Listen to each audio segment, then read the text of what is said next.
Well, after yesterday's fun out in the woods with my my crossbow, I thought I'd just make a short video and talk about a couple of things that I think, well, could be improved. Everything here is absolutely fine. The problem, and you mostly saw, if you're watching this video, you obviously followed the build of this, so at least saw yesterday's video, that this is, look, it's all floppy, and it was nice and taut before I fired it, and I used this and all the knots, and I pulled these right up, and still that happened. Well, actually, it happened on this one, and you can see that the weave on this twist isn't nowhere near as tight. So what I did last night is I actually made another one an awful lot tighter, thinking, well, that should do, and I literally just cocked it once and released it, not fired, just released, and that's what happened.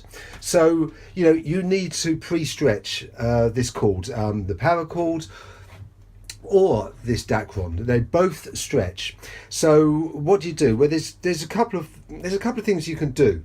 Yes, you can tie a knot in here, maybe another knot up there, and that will bring it in. But that, if you don't want to do that, I think what you want to start to do is, once you've made your cord, tie one loop, put it on, go to the other end, and just wrap it round. You don't tie the knot, because especially with this Dacron, it's so waxy, you cannot undo that knot. So just thread it through a few times and just clamp it with some small vice grips or something, and then just cock it and release, and that should do it. I will do that test, and I'll get back to you and let you know what happened. The actual longbow isn't going to be so difficult, I think, because I will do the same thing. I won't do final loops. I will do, as I've just said, with that as well, and stretch it. Now, here's just another little tip. When you bring you bring your prod back with the tight rope, so that you can get your cord actually on. As I said before, it's a real struggle to pull this up, to get it so that these are actually high enough to get your cord on. So what you can do, and it's a bit fiddly, but if you've got your rope on there, and then you get an old stretchy one that you can put on when it's actually completely relaxed. If you pull up on those, because this makes it so much easier, you can just get it up to there, and then with the thumbs, I know you can't see that bit, I should have shown it, but I'm putting that right up there, and then I can get my rope, release that, like that, take that off, and then you can put your other cord.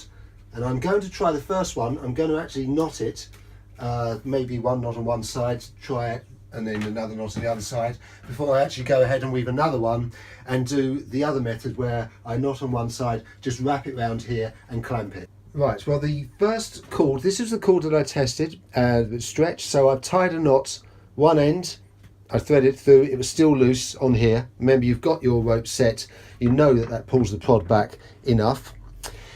With this one, I tied a knot in this end as well, right up tight to that knot, so you can't really see it that much. I'm now going to release this and then cock it and see if there's any more stretch left in it. But it feels nice and tight when I released this then, this cord, but of course it was before, but it's stretched. Remember, there's a stretched one with two knots either end.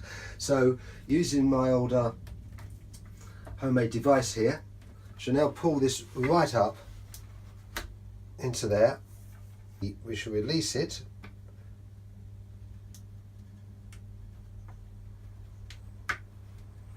like that, and hopefully it won't be loose anymore. No, still a little bit loose. I think a couple more knots.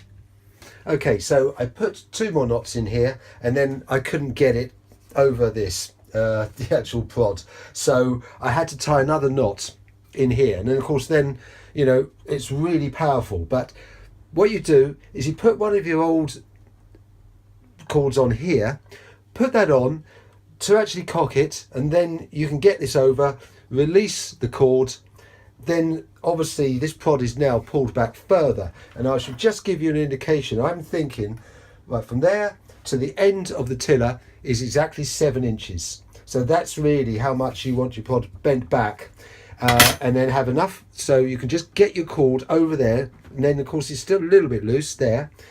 I shall now release this, cock it again, and this should have been stretched now 3 times. Of course I could mostly just hang on this from a tree, and maybe I'll have to do that, but let's see. Yes, that's it. Success. It's just about pre-stretching it. I wouldn't now start. I've knotted, got 2 knots in either end. Okay, it'll be usable. It's not very pretty. Next one, I would suggest that you make a loop on one end, wrap it round here, as I say, clamp it, and then just keep stretching, or literally just, hang on it. Whatever. I think this is the best way to do it.